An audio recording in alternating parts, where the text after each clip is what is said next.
13 WMAZ Morning starts now. It looks like a beautiful sunrise is underway, and that'll kick off what will be a fantastic looking Friday. Now, Easter weekend, it looks a tad unsettled. I'll have the details coming up. Plus, storm cleanup continues in central Georgia after last week's damaging impacts. To help, one spot in Cochran is on its road to recovery. Plus, Houston County continues to prove it is a boom town. The growth Warner Robins is seeing and what's planned in the coming years.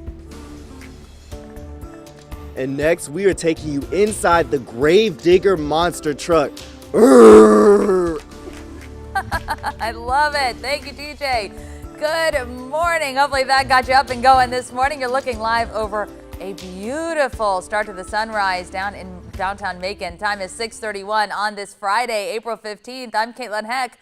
We have made it to the end of the week, and we have a fun half hour coming up for you. But first, we got to check in with Courtney. She has a look at your forecast because, of course, it is Easter weekend. That's right, yeah. And today is going to be beautiful. So this really is setting the precedent for the day. Now, Easter weekend doesn't look terrible. It's not going to be a washout, but we do have rain and storm chances on the way. A beautiful morning out there, a glowing sunrise to kick off the day. We have some cirrus clouds in the sky. Your little fun weather fact for the day: cirrus clouds are mainly made of ice crystals. They're very high clouds, typically come when we have some sort of pattern change, like a front moving through, which we did yesterday, leaving us very cold this morning. 44 in the city of Macon, at least cold compared to yesterday. And also that humidity has really dropped. It's cool, it's crisp out there. It's really just a wonderful start to the day. You'll definitely need to grab that jacket back out though. 49 in Gordon and in Warner Robins, 50 in Montezuma and in Thomaston, 48 in Eastman, and 49 in Milledgeville. We're upwards of 23 degrees cooler in places like Macon. That cold front really making its presence this morning.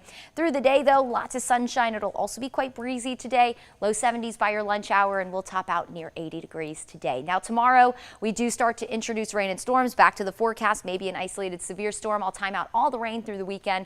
That's in just a few minutes. Like they said, a railroad, a train coming through. We had big pines to come down our yard as well. Places in central Georgia continue to pick up the pieces following last week's damaging storms. That includes Bleckley County, where a tornado tore through Cochran. One spot rebuilding in the county is Fisher Funeral Home following a hit to their chapel. Now they're getting help from Warner Robins Councilman Kevin Lashley, who's also program director of a professional cleanup service. Lashley says the damage adds up to about $150,000. Fisher Funeral Home director Joe Fisher says his family's owned that business for 150 years. He says seeing the damaged chapel made him sad, but he is also just thankful to be safe. No one was hurt. Nobody in the town was even hurt. And it was just remarkable how the city of Cochran took care of getting the streets cleaned up. Councilman Lashley says the chapel is in the home stretch of being rebuilt. The National Weather Service rated the tornado that hit downtown Cochran as an EF1. Now, cleanup also continues in Bibb County, where public works teams are removing piles of debris from last week's storms. Director Tim Wilder says his crews are still on track to finish clearing roads by today. He says most roads in the Thornwood Drive neighborhood are clear, but there's still some work to do. Wilder says a team from the Georgia Department of Transportation came in this week to help their workers, but they left on Wednesday. He thanks his team and all of the outside help. Public Works does ask you to take the time this weekend to clean up and organize any debris still in your yard and get it to the side of the road. They plan to make one final sweep next week. In other news this morning, we have an update in a deadly boat crash at Lake Tobosoffke from last summer. A grand jury indicted a Macon man on charges of vehicular homicide and boating under the influence. The indictment, returned Wednesday, accuses 57-year-old Eric Head of drinking while driving his motorboat when he crashed into a pontoon boat last July. 22-year-old William Childs died following that crash, and 6 other people got hurt. 2 other men, Stephen Harper and Nathan Hodgson, are also indicted on charges of hindering apprehension and making false statements. And right now, we are working to learn more about a manhunt in Perry after a car chase. Perry police say they are helping Crisp County find a man who ran away after the chase. Last night, they closed the exit 134 northbound off-ramp in Perry, with the man believed to be around the woods there. Close to 8 last night, officers searched the area south of the fairgrounds between Elko Road and I-75. They asked anyone there that hears suspicious noises or dogs barking to call 911.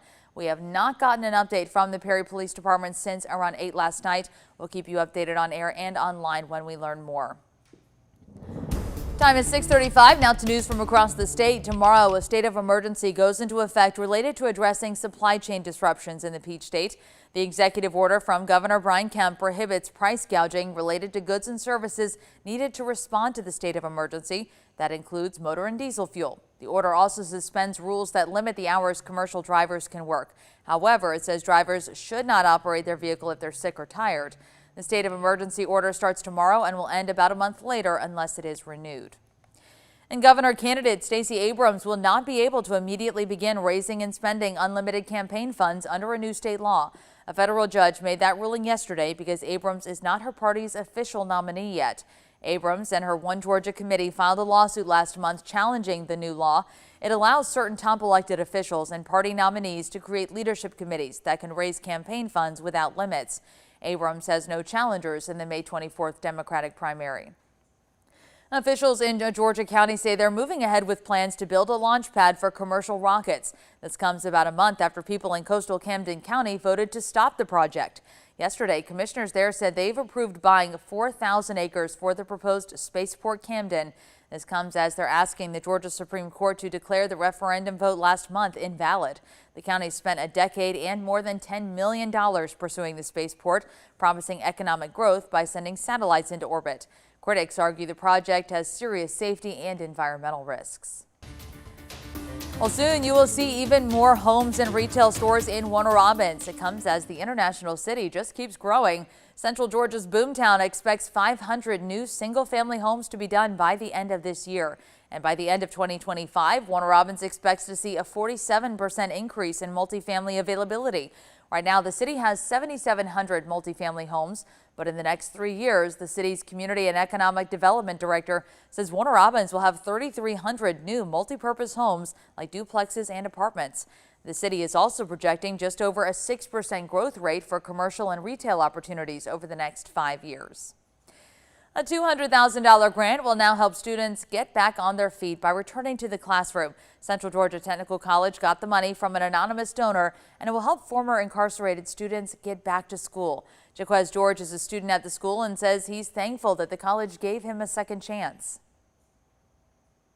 Take this opportunity and do the right thing so more people like me can get this opportunity. All right, now George is in his first semester at Central Georgia Tech, enrolled in the barbershop program. Brittany Lucas is the executive director of Reentry Services. She says for more than 2 decades, Central Georgia Tech's provided vocational and GED academic services. They also offer courses like barbering, cosmetology, and welding. We want to make sure that they are employable post-release and they have the greatest chance of sustaining and receiving employment post-release. Money from the grant won't just support reentry services. The anonymous donor wants the money to go toward training and services for veterans and adult education as well. Great opportunity for so many people. Well, today you can take your skills from the classroom right to the workforce. The Georgia Highway Contractors Association will sponsor a job fair today. It's for people interested in a career in road construction. The event happens at Goodwill of Middle Georgia and Anderson Conference Center. That's at 5171 Eisenhower Parkway in Macon, and it runs from 10 this morning until 1 this afternoon.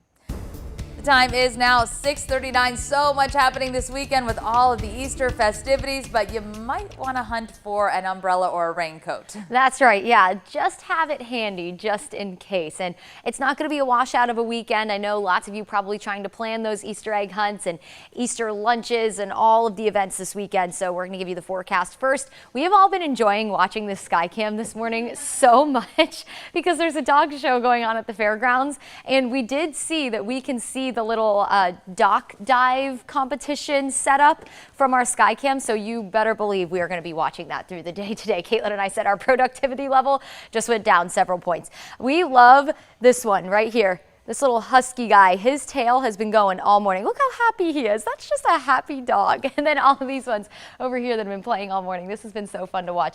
I always like to think these people have no idea we're watching them this morning, so It's probably a little creepy, but that's okay. All right. It's still fun to watch. 44 in the city of Macon, 49 in Warner Robins, 50 in Montezuma. You saw some of those people with jackets on.